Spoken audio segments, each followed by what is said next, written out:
All right. Welcome. Thanks for coming. Appreciate it. I'm Bryan Kansas with the Urology Team. We are a group of 7 urologists, and we pretty much see everything that walks in the door and take care of it, almost like an academic center. We're sort of subspecialized, so we see some of the more complex stuff. I happen to be the guy that does all the prosthetic urology. I see a lot of low testosterone, erectile dysfunction, male incontinence, etc. I kind of morphed into that after residency. I did your average amount of training, but then joined a guy who used to be in our group who was doing he was doing 500 robotic prostates a year, and so I was seeing a lot of casualties from that, and obviously a lot of guys need help with their erections just in general. A lot of guys need them after prostatectomies, etc. I'm from Louisiana. Just went and saw my mommy last weekend. I hadn't seen her in a while, so I took my kids and saw her. Grew up in New Orleans, went to LSU. No Auburn fans here, huh? Thank God. That was terrible. Went to LSU med school in Shreveport. Got a Master of Public Health from Tulane in New Orleans.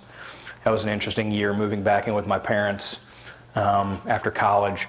I did my residency up at Temple University in Philadelphia. Once I moved here, I started telling people I did my residency at Temple. They're like, "Oh, just right up the road?" And I realized, no, Philadelphia, bigger system. So, all right, what we're going to do is tonight we're going to talk about erectile dysfunction, we're going to talk about male incontinence. I've got slides on all those. Is this still too loud or not really? It's not too bad? Okay. I've got slides on all those, and then we're going to talk, I'm just going to talk sort of off the top of my head about testosterone, okay? And then I'll stay as long as you guys want and answer questions. I have nothing else to do except get yelled at by my wife. So, anyway, what is erectile dysfunction? It is the persistent inability to achieve or maintain an erection that is sustainable for penetration and/or intercourse. This is a very common problem. I think this number here is probably a little low. It's probably more like 40 or 50 million men in the United States if you look at the age groups. We start seeing this in 20s. I see guys occasionally that are 24, 25 years old that are starting to have this issue. Most of the time it's more guys in their 40s, 50s, 60s, 70s, etc. All that an erection is more blood flow in than blood flow out equals erection. So we have arterial flow into the penis, we have venous flow out. The muscles should pinch down, aided with the growth of the penis from arterial flow to prevent the flow out. And then of course you have the nerves that release the factors to create the arterial flow in to help you with erection. Very simple, sort of. So why do we see erectile dysfunction? Vascular. Well, yeah, people have vascular disease, they're smokers, etc. They've had vascular injuries, they have coronary artery disease. Well, if your coronary arteries are all full of plaques and stuff like that, these are big arteries. These arteries here are about 4 millimeters in size. The penile arteries are about 1 millimeter in size. So if these are clogged up, what do you think these are doing here? Again, vascular flow, arterial flow in. Diabetes, well, these guys end up having nerve problems. You've heard of neuropathy in people's feet. They have diabetic problems in the eyes, etc. And so these nerve problems therefore lead to vascular problems. And we have medications. We have people that have hypertension. And so therefore they're on blood pressure medications, several blood pressure medications sometimes. I had a guy one time who was on 4 blood pressure medications, and he came to see me for erectile dysfunction. Viagra worked great for him, and he was very happy with it. But he came to see me one time, he said, "Hey, I ran a little experiment. If I stop taking all my blood pressure medications, my erections are fine." I said, "Well, yeah, that makes kind of sense." I said, "What was your blood pressure?" And he said, 220 over 150. I almost had a stroke. I was like, don't ever do that again, man. Take a little Viagra. 6% or so is pelvic surgery, radiation trauma. I see, these are people that are post-prostatectomy or post-radiation for prostate cancer. Neurologic causes, this is spinal cord injuries, brain injuries, etc. 3% is endocrine, maybe testosterone, adrenal problems. And then there's 1% that's other. honestly, I see day in and day out, I see, I see, you know, I can classify people into 1, 2, or 3 of these categories, every single one that I see. You know, I see a guy who is, you know, he's had a heart attack, he's also diabetic, and he's taking 3 blood pressure medications. And I see that all day long. And then, of course, there's your 55-year-old guy who's never had a medical problem, but he had prostate cancer. So, all right, how does a wiener work? The age-old question. So anyway, basically you start having initial filling when you start to have arousal, stimulation. Then there's a partial erection. The arteries are expanding and the flow is starting to come in quickly. Next, you start having full erection. You then, therefore, start getting compression of veins. Rigid, you have almost total compression of veins, so you have a small amount of blood flow in and just a trickle out so you can maintain that erection. And then after orgasm, of course, it returns to flaccid state. Of course, if you're 7 like my son, then this all happens just apparently when you wake up. So the other day we got him out of bed, we were going to New Orleans. And I was like, here, come on, let's change your, let's put some shorts on. And he accidentally pulled his underwear down and he had this massive erection. I mean, as massive as a 7-year-old's erection can get. And I was like, ooh, dude, sorry, man, sorry about that. All right, what do we do? Treatment. Oral agents. There are 5 on the market now. They're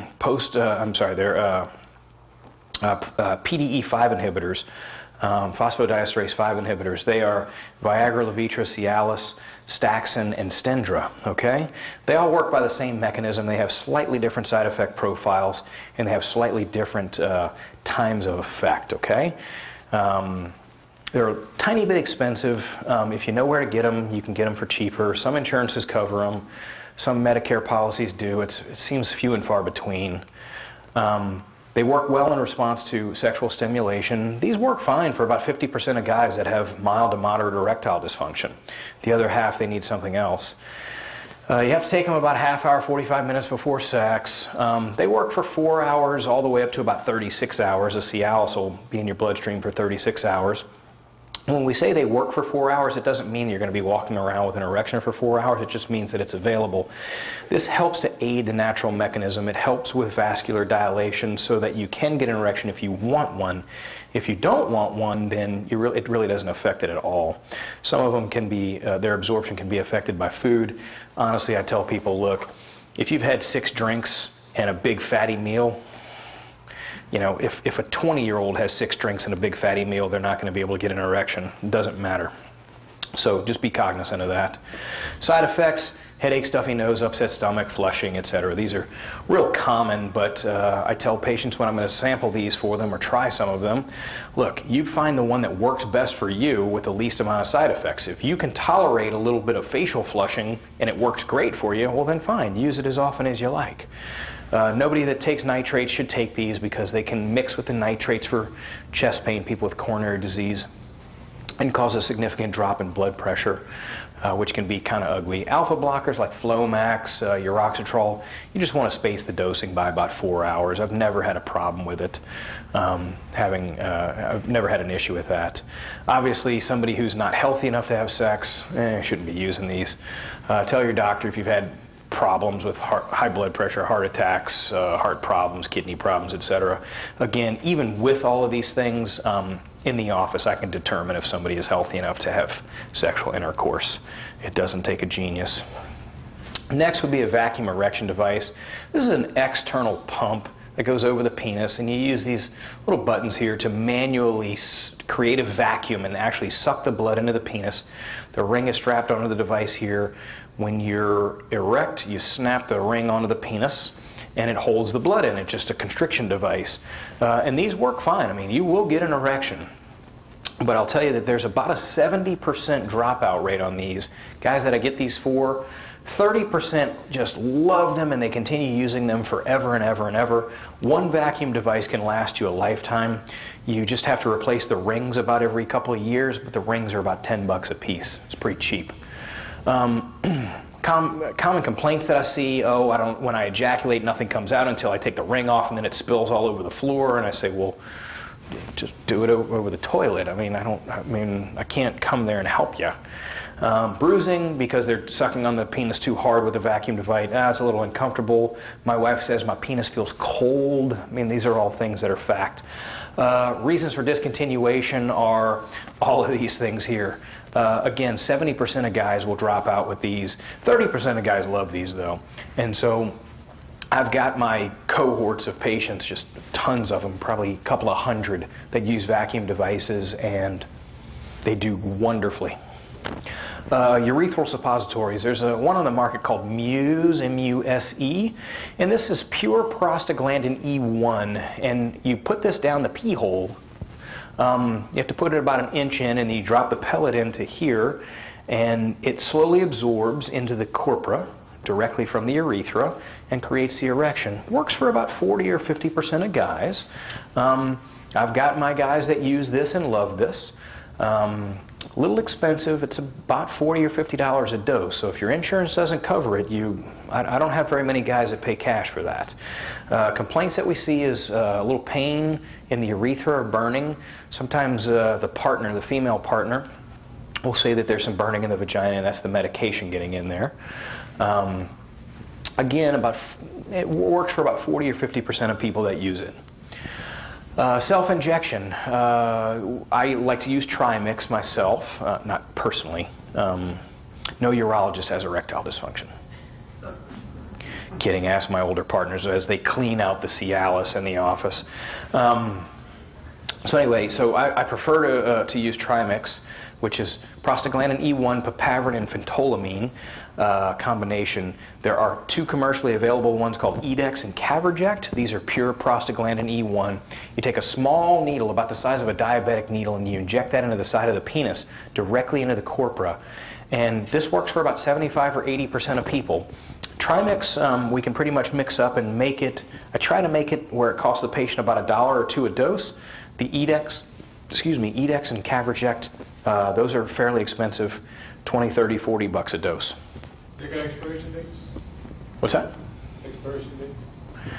The Trimix? Not really. There's one in the bottle, but I tell patients not to pay attention to it. Thank you. Yeah. I say use it until the bottle is gone. When it's compounded, so that's a very good question. When this is compounded, it comes with an expiration date, and it's 1, sometimes 2 months after the manufacture date from the compounding pharmacy. That's just by FDA standards. But I tell patients, don't throw it away. If you pay $100 for that bottle, don't throw it away after 2 months. Keep it. It will last a year, it will last 18 months. I tell my patients, look at it and make sure there's not a bunch of crap floating around in it. If there's, if you're growing algae in it, don't inject it. Throw it away and get a new bottle. But if it's clean and it's refrigerated and it hasn't been contaminated, it's fine. Its potency will dwindle a little bit as it sits in your fridge. So when you get a fresh bottle, you put in 5 units or 10 units, a very small amount. By the end, you may need to go up to 12, 14, 18 units, something like that. And so I tell my patients also, when you get a new bottle, you got to start over. Don't go with 18 units like you had at the end of the last bottle. Good question. Some of the side effects, sometimes it causes a little ache in the penis. If you give yourself too much, you have a priapism, which is a 3 or 4 hour long, very painful erection. I just had an experience with a guy who had 7 priapisms from Trimix before I met him, and nothing worked anymore, and so he wanted me to put a penile prosthesis in him.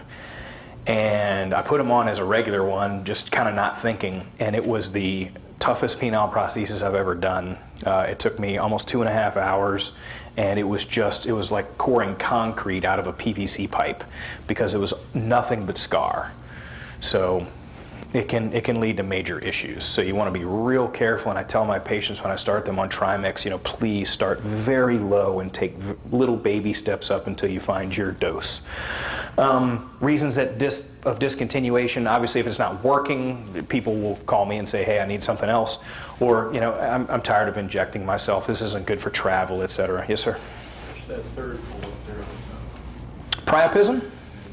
Again, that's a prolonged erection that lasts more than 3 or 4 hours. That sounds really good. It really hurts because it ends up being low flow or no flow, so there's no arterial flow into it, and it becomes ischemic. And I don't know if you've ever experienced ischemic pain, but I can tell you, if you just take and pinch off your finger like that, see if you can hold it with no flow to your finger like that. See what's happening to my finger there? I want you to do that for 15 minutes and see if you can take it. Now imagine 4 hours in your wiener. It's agonizing. Ischemic pain is just horrible. It's not pain in my finger when I have to take milk my blood down so I can take my test. Yeah, that's true. That's true. So how do they reverse it? So if we catch it early enough, I can actually inject this with epinephrine or phenylephrine, and it comes right down. So I see patients call me occasionally, and they're like, oh my God, I just over-injected. It's 10 o'clock in the morning, and of course I think to myself, who in the hell gets laid at 10 o'clock in the morning on a Wednesday? Like, this doesn't make any sense. But dude, come on into the office. Like, I'm so jealous of you at this point in my life. So he comes in the office, and I'll just stick epinephrine in it right there in the office, and it just whew, comes right down. If it's way long, if it's 6 hours, you can actually do a lot of times they'll come at 2 o'clock in the morning in the emergency room, and you have to numb the penis and you have to flush it out with normal saline and stuff like that. It can get ugly. You can also do shunts where you actually core out some of the corpora through the head of the penis. You can do a distal shunt between the legs. These are called quackles and Elgarab shunts, winter shunts. So you want to be super careful, and I just pound it into my patients. Do not get frustrated. The guy that's like, well, he said to start with 5. Well, that didn't work, so I'm going to give myself 50. Or, oh, finally I'm going to use it for real, and he puts it in and it doesn't work, and so he gives himself 30 more. That guy gets in trouble.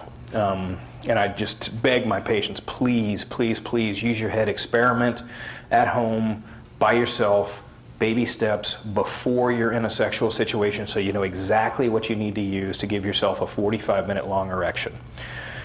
Don't try to impress your partner. Don't try to, don't do anything that's going to hurt you. Implants, surgical option for erectile dysfunction. There's 3 types of implants on the market. These have been on the market for about as long as I've been alive. There's a 2-piece penile prosthesis, which is semi-rigid. It is flexible. You put the 2 cylinders in the penis here. When you want an erection, you simply bend it up. It's like having pipe cleaners in there. When you're done with it, you bend it down.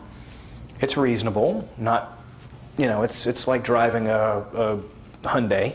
Gets the job done, but it's not, it's not a Lexus. There's a 2-piece penile prosthesis that has flexible, fillable cylinders here and a pump in the scrotum.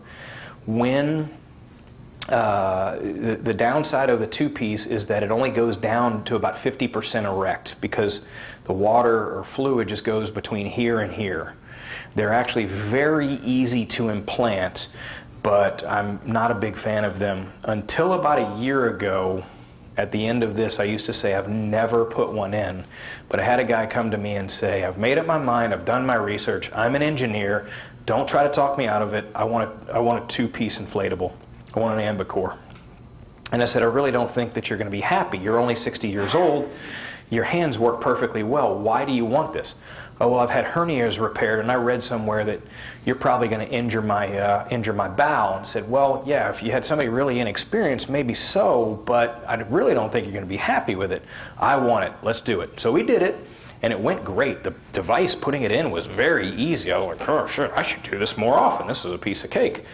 Well, the guy comes back, and of course, 6 weeks later, it's on, and he's putting it up and taking it down, and he is not happy.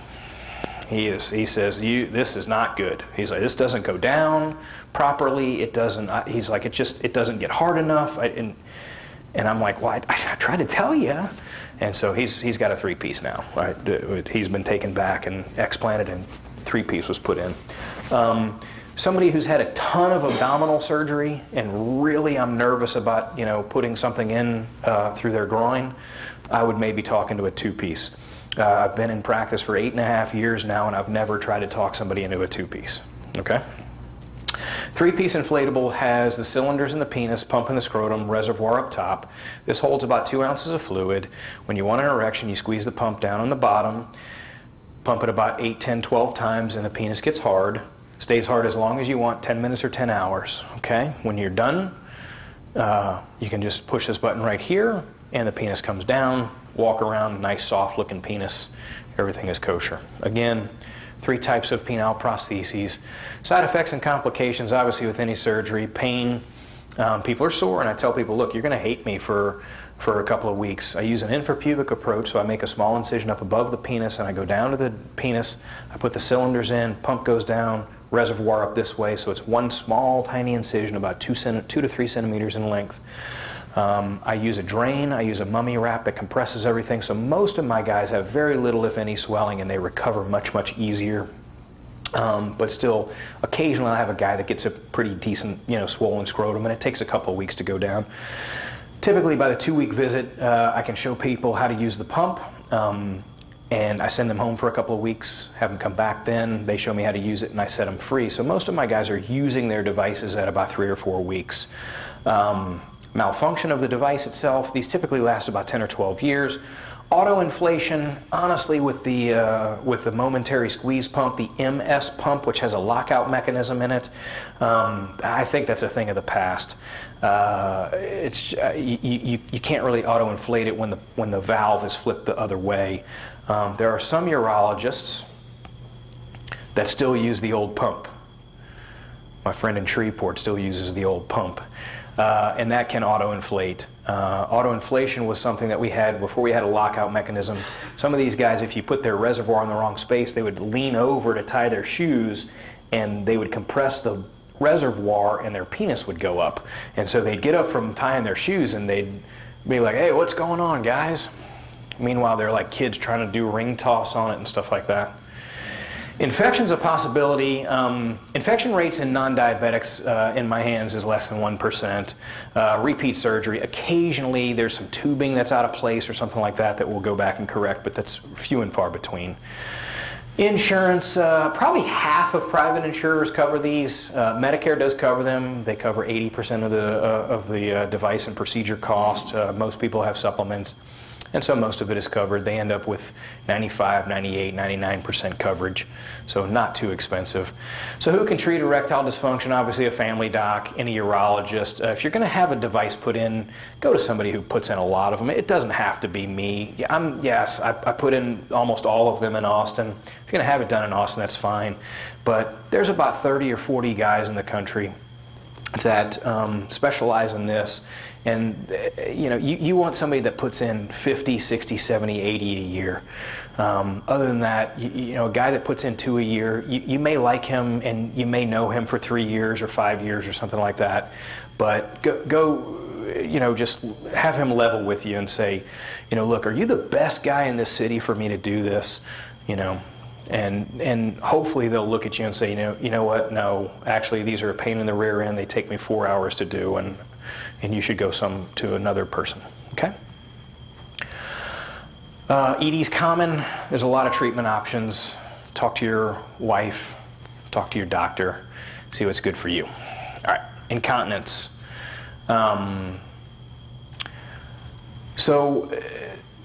The bladder is there to store urine. The sphincter is there to prevent urine from dripping out all over the place, so that the bladder can store urine until it is a socially acceptable point in your life to relieve yourself. The sphincter itself, actually this schematic is a little weird. There's no prostate here, but the prostate lies right there normally. And oftentimes when the prostate is removed, the sphincter is either damaged during the surgery or it is removed altogether. There is secondary pelvic musculature here that you can learn through Kegel exercises how to hold onto your urine with that secondary musculature. It works for most people, but not for all. The sphincter, when you're just hanging out, is closed. In a social situation, when you're ready to pee, what happens is the sphincter, you allow it to relax, the bladder starts to squeeze, and urine comes out. Very simple. Incontinence is defined as involuntary loss of urine of any sort. There's several types of incontinence. There's stress incontinence, which means that you laugh, you cough, you sneeze, you leak urine on yourself. We see this mostly in females, just au naturel, but we see it in men after surgery. We see urge incontinence, which is leakage accompanied by a super overwhelming urge to pee, the sort of gotta go sensation. And then we see mixed as well. In addition, we'll see what I call overflow incontinence, which is a guy who's in urinary retention who needs his prostate resected and he's leaking all over the place. And then there is functional incontinence, which means that somebody is so physically incapacitated that they just can't get up and go to the bathroom, so they leak or pee on themselves. What do I see cause incontinence? You know, most of what I see and treat is from prostate cancer, but there's other things: diabetes, multiple sclerosis, Parkinson's, stroke, where we see issues as well. In addition, pelvic trauma or pelvic surgery, such as somebody having their rectum removed, or if they have a big pelvic crush injury, sometimes that can cause major issues as well. Why would you treat incontinence? Well, obvious. You know, people don't like the smell. They don't like wearing pads. They're impressed. They feel depressed. They don't go to social events. They stop playing golf. They decide they're going to give up the beer that they love, because when they drink 3 beers, they leak all over themselves, and it's just not good. Worldwide, 40 million or so people have incontinence, men, that is. In the United States, 3 or 4 million do. It's a big number. You know, that's you know, probably closer to about 10% of the population, but still a big number overall. Prostate surgery, I've read everywhere from 1 to 69% after prostate surgery. I'll tell you that if you're going to have your prostate out and your surgeon says, I have a 1% incontinence rate, it's just, he's not keeping very good statistics. I had a gentleman come to see me from West Texas for an artificial sphincter one time, and he said, you know, the guy that took my prostate out was an older gentleman. He was in his 60s, and he said he had done hundreds of prostatectomies, and he had had 0 patients incontinent. I'm like, it's just not possible. It is absolutely not possible. If your surgeon tells you I have a 69% incontinence rate, I would go to somebody else, to be quite frank with you. The true number is 15. 15% of people that have their prostate removed for prostate cancer are going to be incontinent. It may be mild, it may be moderate, it may be severe, but about 15%. How do we treat it? Well, guys figure this out. Behavioral modification. Limit fluid intake. Had a guy come see me one time and he says, you guys are going to get bored as crap with my stories.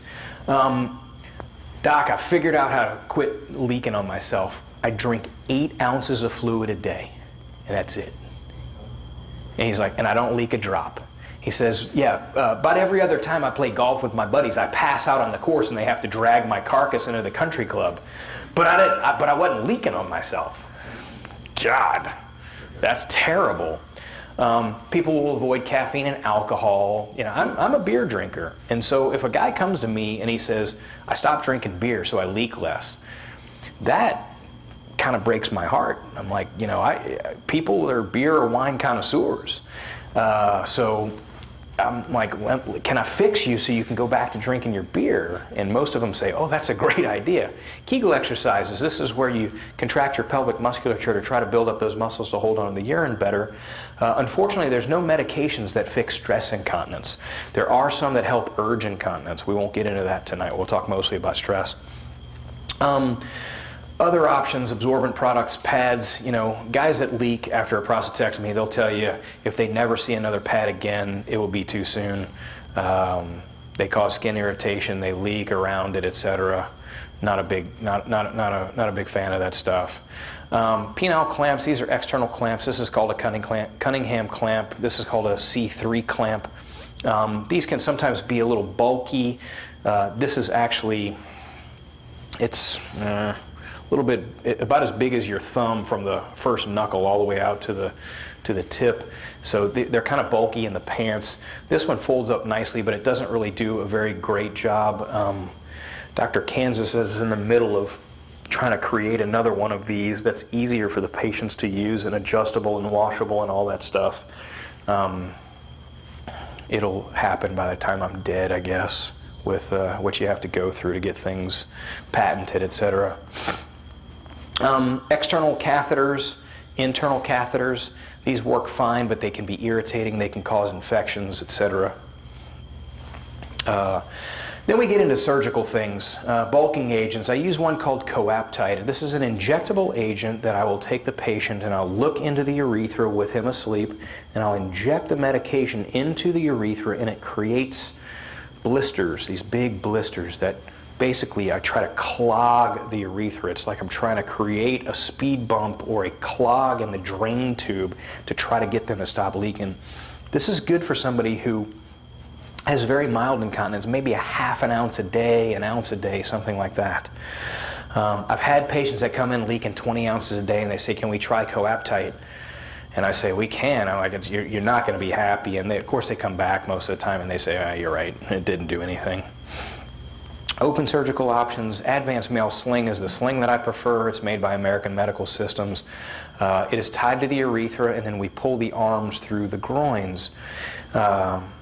This is pulled snug, and it lifts the urethra up, and it actually compresses it underneath the pubic bone.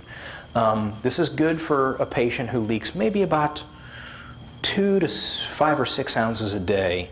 This is 75% effective in the correctly chosen patient. So 75% of guys that I put one of these in, because I make my guys weigh their pads on a daily basis for a week for me, 75% of guys after this will be dry, so 25% are left still leaking. And again, I stress the correctly chosen patient, because if you put one of these in somebody who leaks 40 ounces a day, it's not going to do anything to them. There's a gentleman named Kurt McCammon at Eastern Virginia who actually taught me how to do this, and he still to this day refers to me as the pad weight Nazi, because I will not put something in a patient unless he brings me his pad weights, unless of course he disqualifies himself and says, look, I leak 80% of my urine, I know I'm severe. You know, I need an artificial sphincter. The reason that I do that is sometimes you'll read things about pad number. Well, if you take pad number into account, it depends. Number one, how big is their pad? Number two, how does that guy adjust for changing his pad? I have literally seen back-to-back consults for male incontinence in my office. One guy was using 15 pads a day. One guy was using 1 pad a day. If I use the 1 pad a day, 15, I would have put an artificial sphincter in this guy here, 15 pads a day, and I probably would have put a sling in this 1 pad a day guy, or maybe I would have done some coaptite on him. Well, as I probed deeper and had them think about weighing their pads or discuss it with me, this guy was wearing little bitty liners, and he'd get a drop on it. He'd just almost like paper napkins. This guy would wear a pull-up, and he refused to purchase more than 1 for a day. And he said that, I mean, that thing was like down to here by the time he was done with the day. He said his wife would take it out to the trash for him, and she'd put it over her shoulder like this. And this guy's leaking 60 ounces a day. So that right there makes me do pad weights. So this guy ended up, he was leaking about 3/4 of an ounce a day. This guy was leaking 40 to 60 ounces a day. And so I would have done the wrong procedure on them. So that's why I weigh pads. This is through 1 incision in the perineum underneath the scrotum. There's little poke holes in the groins. As far as pain, people are sore, they have some ache in the groins. You can have some bruising and some irritation. Urethral and tissue erosion, honestly, I've never seen that before. I think if this is placed properly, there's no way it's going to erode into the urethra. It's just impossible. You can't put them on too tight. It's not like a female sling. Female sling you can put on too tight and you can put the lady into retention, or it can chew into her urethra. You're just not going to see that with a male sling. I wish we could put them tighter. If we could put them tighter, I could actually probably take 75 to 95. But the anatomy, it's not possible to do. So the artificial urinary sphincter, this is kind of the gold standard of male incontinence. This has been on the market for about 30, 35 years. This is a 3-piece component. You have a cuff that goes around the urethra. You have a reservoir that holds about 1 ounce of fluid that runs the system and it's a pressure reservoir, so it puts pressure on the urethra, and there's a pump in the scrotum. This stays closed like your natural sphincter, and when you want to pee, you squeeze this little button here, and it pops the cuff open, the urine flows out, and then it automatically, after about 60 to 90 seconds, closes itself. High success rates, about 90% of people are dry, 95 to 97% are happy. They may not be perfectly dry, but if you take a guy from leaking 30 ounces a day to leaking 1 ounce a day and he wears a little liner, he's pretty happy. Possible effects of this: urinary retention. Occasionally you have a guy that needs to wear a catheter for a few days instead of one. Infection, but that's less than 1%. And then the urethral erosion. With the newer narrow back cuff that came out about 15, 18 years ago, urethral erosions have really gone down. I've only had a couple of those in my career. These are antibiotic coated, so infection risk is pretty low. What is urethral erosion? Where the cuff chews into the urethra. The cuff itself will chew into the urethra. Normally, honestly, I think most of the urethral erosions you see are when you're doing your dissection and you're going around the back of it if you come too thin. And you actually will come into the urethra or almost into the urethra and you don't recognize it. Then you put the cuff on, and then 6, 8, 12 weeks later, the guy comes in and says, well, this was working fine for a few weeks, but now you're leaking. Or, oh, I went and saw my family doctor and I have a bladder infection, and I'm peeing blood, and you're like, uh-oh. And you look in and you can see the cuff in the lumen of the urethra, and it all has to come out. It can be redone, but it all has to come out. I'll tell you, I think I've done more urethral erosions that have walked in from other urologists than my own. It's all about the dissection, and again, it all goes to experience of how do you put these in and stuff like that. I've actually had several urologists around that they've had one problem with an erosion. They'll send it to me to fix it, and then from then on, they have sent me all of their male incontinence and said, look, you take care of it, and I don't want their patients. I say, let me fix them. He'll come right back to you for a follow-up. I don't need to steal your patients. I need to sleep at some point and not just see patients. Otherwise, my wife will divorce me. So incontinence is a common problem. Some things are more effective than others. It's good to see somebody who does a lot of these. You just want to make sure that somebody does a lot. That's what I'll tell you. It doesn't have to be me. I'm the guy in Austin. I do the most in Austin. But if you want it done in San Antonio, Dallas, Houston, there's people in a lot of major cities that are really good. So if you just make a good decision for yourself. That's it.